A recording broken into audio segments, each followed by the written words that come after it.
magkakaroon din ng center stage sa MOA. Yes, sa MOA area. Business partner pa rin sa Dungis. Or kayo na I think hindi siya nag-invest dun sa bago. Pero tutulong pa rin daw siya.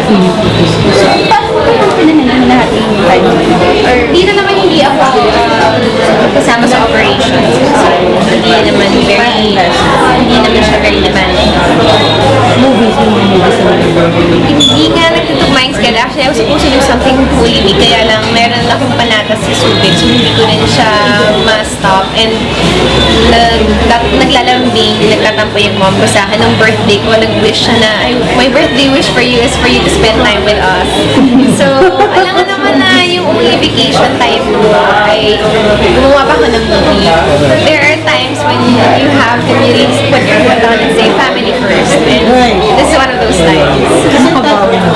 Oo. Ikaw ba ng MTV mo? Found my smile again. Sino raw ba ang nagbalik na dito sa mga lagi sa bulan? Ay, naku, madami. Gusto kong sabihin na madami akong dinate for a while. Actually, it's part of the journey. I'm a broken-hearted child. Sinabi nila mag-date ka. Nagpunta ko. May humusga sa akin. Sabi ko, sinabi ko sa akin. Date ka rin mag-date. I think it's part of it. That whole being single was fun. I would go out alone to events. Mag-isa.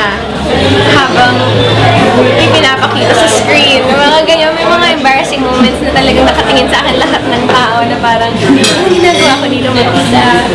Ano bang iniisip nila sa akin? Pero I felt like it was part of the independent women time. And then you date, and then you find somebody who really makes you happy. Ay, meron ka na din date. Really makes you happy. Oo. Basta, kaya, ayoko kasi masyadong mag-share kasi alam naman ang lahat. And the thing is, it's just been so chill na I don't wanna jinx anything.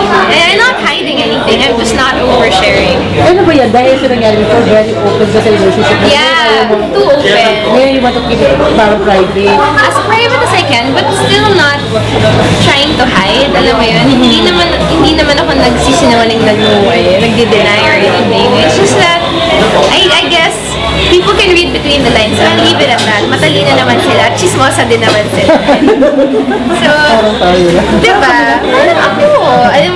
Alam mo yan. Chismosa ako. Nung Holy Week, hindi ako nagbabasa ng chismis sites. It's my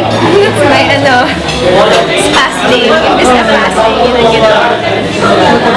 Balik ako sa nomination. How do you feel na parang sobrang huli? Sobrang masasabot. Ganito kasi yan. I always felt like I was born in the wrong time. Kasi diba Sampaguita days, musicals. Hindi, diba? Musicals. Sabi ko, ba't hindi na ako pinanganak ng Sampaguita days? Hindi mo namin siya class. Diba baliktad ako yung nanay niya sana, diba? So parang sabi ko, sana dumating din yung time na may musicals. But I always felt like, wala, it's never... Hindi pa siya tanggap masyado. I always felt it's never gonna happen. So nung dumating, audition pa rin yan eh. I auditioned for Kitchen Musical 2 years ago. Sabi ko, hey, this is my dream role, musical.